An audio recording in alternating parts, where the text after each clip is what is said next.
আসসালামু আলাইকুম। সবাইকে স্বাগত জানাচ্ছি বিডি ফিউজে। আপনাদের সঙ্গে আছি আমি সুরভি দিবা। যুক্তরাষ্ট্র ও ইরানের চলমান সংঘাত নতুন এক বিপজ্জনক পর্যায়ে পৌঁছেছে।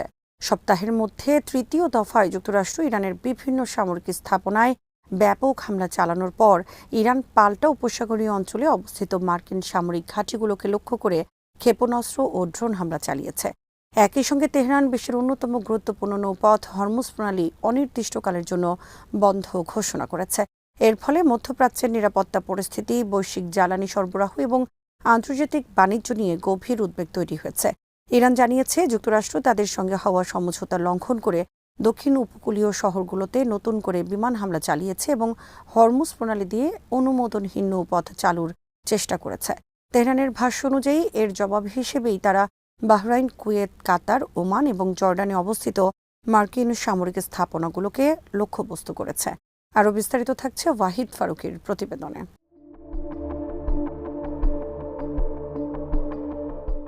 ইরানের পার্লামেন্ট স্পিকার মোহাম্মদ বাকের গালিবাফ বলেছেন, একতরফা চুক্তির যুগ শেষ হয়েছে এবং যুক্তরাষ্ট্রকে প্রতিশ্রুতি ভঙ্গের মূল্য দিতে হবে।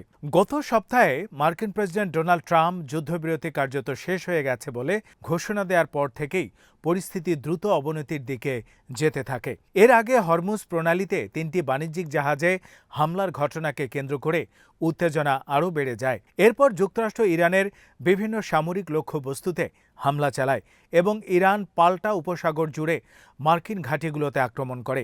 সর্বশেষ অভিযানে যুক্তরাষ্ট্রের সেন্ট্রাল কমান্ড সেনকম জানিয়েছে তারা প্রায় 140টি সামরিক লক্ষ্যবস্তুতে হামলা চালিয়েছে।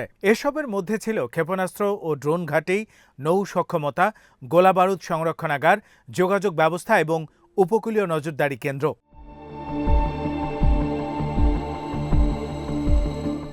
সেনকমের দাবি, 3 রাতের অভিযানে মোট 300টির বেশি লক্ষ্যবস্তুতে আঘাত হানা হয়েছে, যাতে ইরানের সামুদ্রিক হামলার সক্ষমতা দুর্বল করা যায়। অন্যদিকে ইরানের রাষ্ট্রীয় গণমাধ্যম জানিয়েছে লোরেস্তান প্রদেশের ভেসিয়ান এলাকায় উপকণ্ঠ, খুন্দাব সামরিক ঘাঁটি এবং দক্ষিণাঞ্চলের বুশেহর প্রদেশের আসালুয়ে দীর, বুশেহর, দাশাতি ও তাঙ্গেস্তান সহ অন্তত 5টি শহরে মার্কিন হামলা হয়েছে। এসব হামলার ক্ষয়ক্ষতির পরিমাণ এখনও মূল্যায়ন করা হচ্ছে বলে ইরান জানিয়েছে।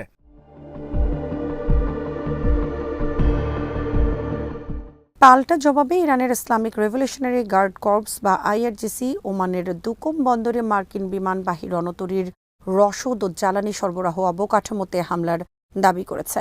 কাতারের আল উদেইদ বিমান ঘাঁটিতে ব্যালিস্টিক ক্ষেপণাস্ত্র নিক্ষেপ করে যুদ্ধবিমান রক্ষণাবেক্ষণ কেন্দ্র এবং কমান্ড সেন্টারে ধ্বংসের দাবি করেছে আইআরজিসি। যদিও কাতার জানিয়েছে তাদের প্রতিরক্ষা ব্যবস্থা অধিকাংশ হামলা প্রতিহত করেছে এবং ভূপাতিত ক্ষেপণাস্ত্রের ধ্বংসাবশেষে 3 জন আহত হয়েছে। কুয়েতে ইরানের সেনাবাহিনী মার্কিন প্যাট্রিয়ট আকাশ প্রতিরক্ষা ব্যবস্থা, গোলাবারুদ ডিপো এবং রাডার স্থাপনা লক্ষ্য করে বিস্ফোরক ড্রোন হামলার দাবি করেছে।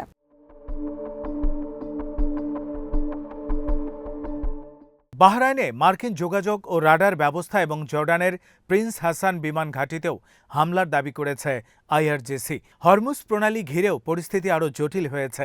ইরান জানিয়েছে অনুমোদনহীন নৌপথ ব্যবহার করায় একটি জাহাজে সতর্কতামূলক গুলি চালানো হয়েছে এবং আরেকটি জাহাজ অচল করে দেয়া হয়েছে। তেহরানের ঘোষণা অনুযায়ী যুক্তরাষ্ট্রের হস্তক্ষেপ বন্ধ না হওয়া পর্যন্ত হরমুজ প্রণালী বন্ধই থাকবে। বিশ্বের মোট জ্বালানি পরিবহনের প্রায় 20% এই সংকীর্ণ জলপথ দিয়ে হওয়ায় এর বন্ধ হয়ে যাওয়া আন্তর্জাতিক বাজারে বড় ধরনের প্রভাব ফেলতে পারে। ইরানের দাবি, হরমুজে কেবল তাদের অনুমোদিত নৌপথ ব্যবহার করা যাবে এবং এই জলপথের ব্যবস্থাপনা শুধু ওমানের সঙ্গে সমন্বয় করেই পরিচালিত হবে।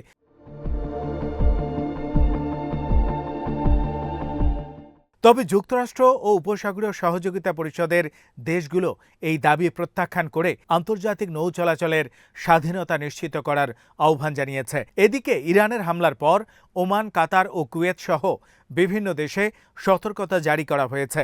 ওমান সরকার পরিস্থিতি মোকাবেলায় সব ধরনের প্রয়োজনীয় ব্যবস্থা নেয়ার কথা জানিয়েছে। কাতার নাগরিকদের নিরাপদ স্থানে অবস্থান করতে এবং অপ্রয়োজনীয় চলাচল এড়িয়ে চলার আহ্বান জানিয়েছে।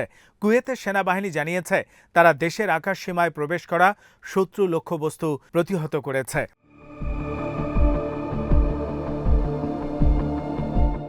সব মিলিয়ে মধ্যপ্রাচ্যে চলমান এই সংঘাত এখন এমন এক পর্যায়ে পৌঁছেছে যেখানে সামান্য ভুল হিসাবও পুরো অঞ্চলকে আরও বিস্তৃত যুদ্ধে ঠেলে দিতে পারে এবং বৈশ্বিক অর্থনীতি ও জ্বালানি নিরাপত্তার উপর এর সুদূর প্রসারী প্রভাব পড়ার আশঙ্কা তৈরি হয়েছে।